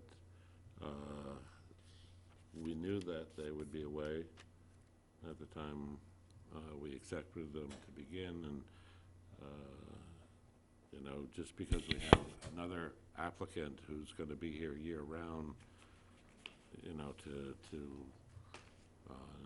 not allow somebody to stay on the committee under the conditions that we knew about simply because somebody else showed up, I don't think is. Thank you. I think we decided that, though. Michael? Yeah, so just in response to Ed's comments, we didn't put Mr. Harris on the planning board knowing he was going to be away 5 months a year, nor was he when for the past however many years he was, so that's irrelevant. And we have a policy, a selectman's policy, that now we should rewrite if other members of the board agree with Ed. We should. Because we actually have a policy voted by the Board of Selectmen at some point that gives you 4 missed meetings before you go back to before the interview committee. And no, I don't want to rewrite it, because I do believe that the public has a right to have somebody in front of them when they're pitching their case on their project, and not not even a video, on a microphone. So if the board would so, or do agree with Ed, bring this back so we can have a discussion about changing our policy that's in place, not what Ed just said. My suggestion a couple weeks ago was a policy that we only do one at a time. I've thought about that a little since then, and I think I'd rather not, but just as a board, that we pay attention and we don't necessarily, the next one up, we may decline because it's too many. Yeah. And we have a prerogative to do that within our existing policy. And so I may not, and Ed, I don't think that was your point anyway. Your point was just we make a decision up front, and sometimes we know, sometimes we don't. I think, do we have a motion? Don? Yeah, just one wrap-up for this, because honestly, this is an exception in my mind. I mean, we still have a framework. There's a reason for why we'd want to do the exception. I don't think we want to toy with the broader policy in general. Agreed. We have a motion on the floor? We do, right? Yeah. Okay, anyway, any comments from the audience? All in favor? Aye. Moving on to town administrator report, Joe. Thank you, Mr. Chairman. 2 quick items. First is to alert the board and, through the board, offer our thanks to the efforts of Lee Culver and Tom Gagnon. You may recall that a few months back, we had received reimbursement for Hurricane Sandy from however many years ago. That was through the efforts of Lee and Tom accounting for all that and filling out all the proper paperwork. I'm pleased to inform the board that there was a fiscal year 2019 Emergency Management Performance Grant that they applied for and that the town has received. It's in the amount of $3,500, so thank you to the efforts of Culver and Gagnon, our rainmakers. The next item is snowplow contracts. It's hard to believe that a little less than a week ago, we had a snowstorm that required plows to be out. However, the timeliness of that is the finance director and I have reviewed a number of contracts for snowplows. At present, the funding is there. We're working on insurance. I had initially signed a number of contracts that were expected to be under $25,000. However, there are at least two, I think, that will be over, so I'll be bringing those before the board. And that's all I have, Mr. Chairman. And, Joe, if you will, when you sign the contracts, you can go ahead and do your job and do that, but would you include that in our packet information so we're up to date on the... Certainly will do. On the spending? Yep. Just for information. And departmental reports, I guess, Those are included in the packet. in the packet. Selectmen's reports. Don, I'll start with you. Thank you, Mr. Chair. As I promised you, you're just going to give us a quick update. You appointed me to serve on the Clean Waters Management Board for that portion of the rooms taxes that are going into remediating areas across Cape Cod. I'm also the vice chair of the what is now the Regulations Committee as well as the Bylaws Committee, and I didn't expect this to take so long to percolate to the top, but there is now substantial tension between some bigger and smaller towns about whether or not, if you used an innovative approach as opposed to an SRF, the Sewage Revolving Fund qualification, about whether you could get money. My view is still the same. I mean, I think I'm representing all of us. Is the idea was to equitably distribute money to everybody in the long term. Can't be done in 1 year, but right now we're getting legal opinions on that. But I am very hopeful that it'll get resolved, because if people start bailing on the board, it's not going to function well. Yeah, fully agree. That was never... let me ask you, Don, has anyone reported the revenue we've gotten from the Airbnb? Yeah, DOR is going to make a presentation at the next larger whole board meeting of us. That'll be our first indication of how successful it's been. And when's that date? It's the end of January. Okay. There was a little bit of discussion So about. we'll just assume that that'll be on your... As soon as I know, you'll know. Okay, thank you, Don.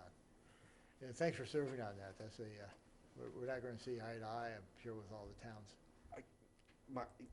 The objective isn't to highlight our differences. The objective is to understand how we can all move forward and fix the environment. So some people are going to be less happy than others.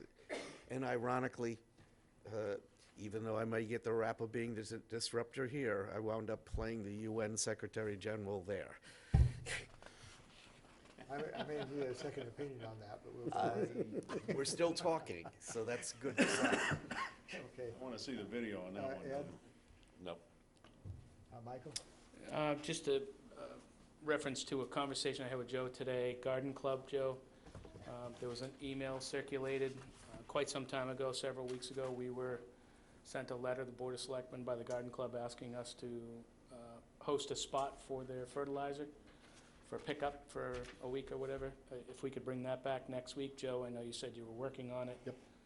We had to work on insurance maybe for a building or someplace, but can we please bring it back next week? Absolutely. And I'll be reaching out to the club tomorrow to explain all that. Thank you. Okay, thank you, Joe. I heard about that. I have a family member that's part of that club. You get yelled at like I do. I'll entertain a motion to adjourn. Motion to adjourn? Second?